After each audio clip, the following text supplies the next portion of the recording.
যত দ্রুত আমরা নির্বাচনের মধ্য দিয়ে একটা নির্বাচিত সরকার প্রতিষ্ঠা করতে পারবো ততই আমাদের মঙ্গল হবে। আমরা দুর্ভাগ্যক্রমে এই জাতি বরাবর গণতন্ত্রের জন্য প্রাণ দিয়েছি, লড়েছি, সংগ্রাম করেছি, কিন্তু গণতন্ত্রের চর্চা করার কোনো সুযোগ পাইনি। আমি ধরুন পাকিস্তান আমল থেকেই, সিন্স পাকিস্তান ডেইজ, এখানে বারবার গণতন্ত্র ব্যাহত হয়েছে, গণতন্ত্রকে আপনার নষ্ট করা হয়েছে, হরণ করা হয়েছে। অন্যান্য শক্তিগুলো, আমি সেই শক্তির নাম বলতে চাই না, তারা বারবার ভেতরে ঢুকে গণতন্ত্রের গণাটি বেঁধে রয়েছে। এই বাংলাদেশে দুর্ভাগ্যক্রমে একটা গণতান্ত্রিক শক্তি তারা প্রথম গণতন্ত্রকে ধ্বংস করে বাকশাল কায়েম করেছিল। অর্থাৎ ডেমোক্রেসি ইন ট্রুয়েস্ট সেন্স এটা কিন্তু কখনোই এখানে প্র্যাকটিস হয়নি বলেই আজকে আমাদের যত অনাস্থা, দুশ্চিন্তা, অস্থিরতা এই বিষয়গুলো দেখা দিয়েছে। আমি জুলাই যুদ্ধের যারা শহীদ হয়েছেন তাদের প্রতি আন্তরিক ধন্যবাদ, কৃতজ্ঞতা এবং শ্রদ্ধা জানাচ্ছি যে তারা আমাদেরকে একটা সুযোগ করে দিয়েছেন এইবার এই গণতন্ত্রকে একটা প্রাতিষ্ঠানিক রূপ দেওয়ার জন্য। আসলে মোদ্দা কথা হচ্ছে যে গণতান্ত্রিক প্রতিষ্ঠানগুলোকে গড়ে তুলতে হবে। গণতান্ত্রিক প্রতিষ্ঠান না থাকার জন্যই কিন্তু আজকে এই দুর্দশায় আমাদের পড়তে হচ্ছে। আজকে সেই জন্যই আমরা মনে করি যে আমাদের প্রধান দায়িত্ব হবে যে আমরা যেখানে আছি, যে অবস্থায় আছি, সেখানে আমরা আমাদের দায়িত্বটা পালন করব, অর্থাৎ গণতন্ত্রকে প্রাতিষ্ঠানিক রূপ দেওয়ার চেষ্টা করব। আমি মাহমুদ ভাইকে আন্তরিক ধন্যবাদ এবং কৃতজ্ঞতা জানাতে এই জন্যে যে তিনি আজকের বক্তব্য যারা দিয়েছেন তাদের মধ্যে প্রথমে তিনি একটা কথা বলেছেন যে এখন এই যত দ্রুত আমরা নির্বাচনের মধ্য দিয়ে একটা নির্বাচিত সরকার প্রতিষ্ঠা করতে পারবো ততই আমাদের মঙ্গল হবে এবং তার মধ্য দিয়ে আমরা সেই যাত্রাটা শুরু করতে পারবো। আমি হতাশার কিছু দেখি না, এখানে অনেকেই হতাশা প্রকাশ করেছেন।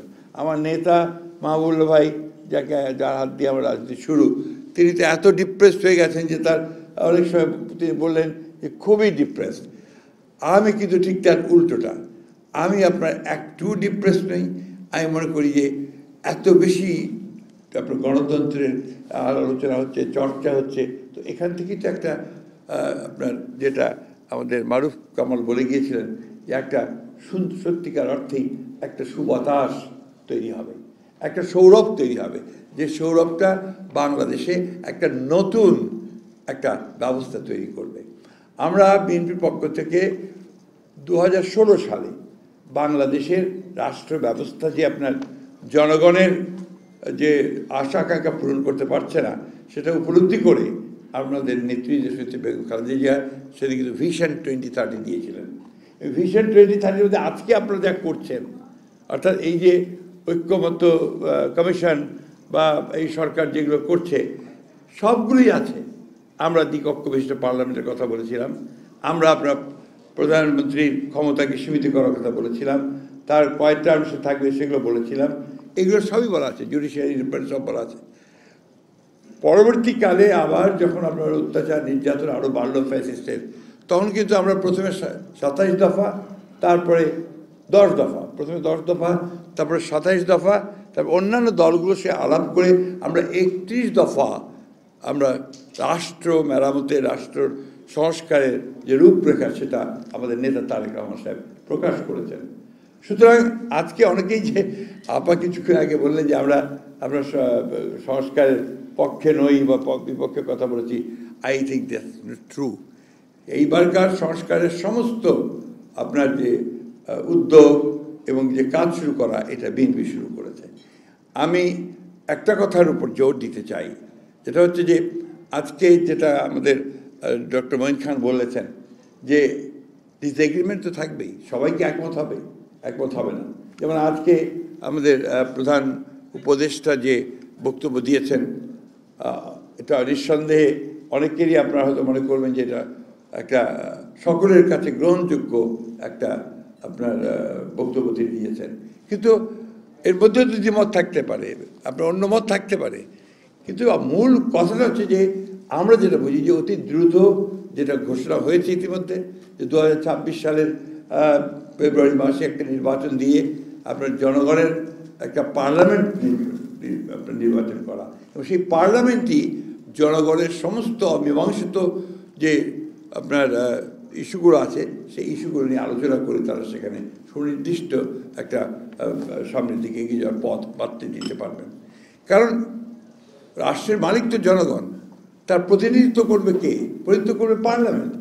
তো সেই পার্লামেন্টে যদি আমরা নির্বাচিত করতে না পারি, তাহলে এই যে কিছু মানুষ আমরা বুদ্ধিজীবী যাদের জন্য আপনার বৈষম্য করা হয়, 5 মিনিট বেশি সময় দেওয়া হয় আর আমরা 3 মিনিট পাই রাজনীতিবিদরা, এখানে তাদের পিয়ে দেওয়া ব্যাপারটা জনগণের কাছে কতটুকু গ্রহণযোগ্য হবে সেটাও তো আমাদেরকে বিবেচনা করতে হবে।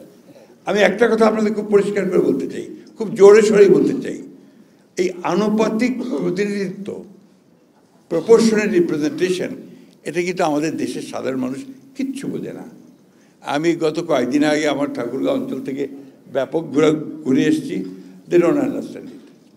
আমরা এখান থেকে শীততাপ নিয়ন্ত্রিত কক্ষে বসে যতই এই ধরনের জিনিসপত্র তাদেরকে চাপিয়ে দিতে চাই, সেটা আগে তাকে তৈরি করে নিতে হবে। পিআর অবশ্যই জনগণের কাছে এখন পর্যন্ত বোধগম্য নয়, এটা আমি আজকে আবার পরিষ্কার করে বললাম।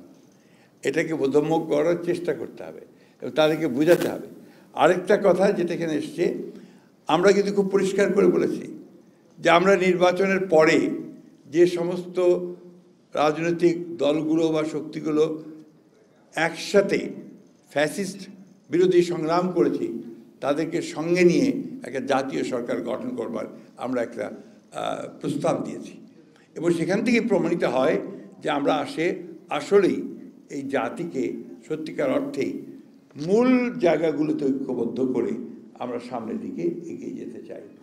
আমার মনে হয় যে এই বিষয়গুলো আমরা যদি সবাই অনুধাবন করি, উপলব্ধ করি, তাহলে নিশ্চয়ই আমরা আমাদের সামনের দিকে এগিয়ে যেতে পারবো। এবং আবারও রিপিট করতে চাই, পুনরাবৃত্তি করতে চাই যে নির্বাচনই একমাত্র বিকল্প একটা গণতান্ত্রিক ধারায় ফিরে যাওয়ার। ধন্যবাদ।